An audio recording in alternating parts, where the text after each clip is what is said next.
Hi, I'm Dante, recovering drug dealer, non-fiction, this is realer. Was addicted to the thriller, chasing the kind of dreams, tasting the finer things. But the boss never floss any place you find a fiend. Never stood on the block, I understood cops. First job is chasing niggas and that never would stop. Went from urban to suburban, set on top like a turban. 20 years for serving crack, a $250,000 for serving urban. I poured the world in dervish, provide the world a service. Look, dealers buy or purchase what consumers want on purpose. It's a free money trade, tax-free money made. I got MIA today, like I went to play with Wade. Gucci links, lemonade, more women than my age, and a lot of them enraged, cause we never been engaged. I got such a pretty flow, they deserve a titty show. Burning money, since that hustle on the side video. Yet the moral of the story is danger and notorious. Rappers wanna lie, they glorify it like it's glorious. Jackers wanna rape me, my best friend hate me, cause this girl might like me, or a sister wanna date me. Man, them knuckers can't break me.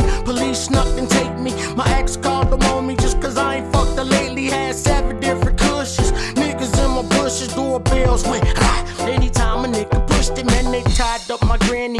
Pistol with my Annie. Once they beat her with the heater, then they put it in her panties. So them niggas discontinue. Put them on the menu. Can't defend the evil men do. The truth just gonna offend you. Niggas can't get right, so they take what's left. Only God can erase they debt, so let me take they breath. Swear to Pac, they got the fake, they deaths. Now how the fuck your 12 steps gon' relate?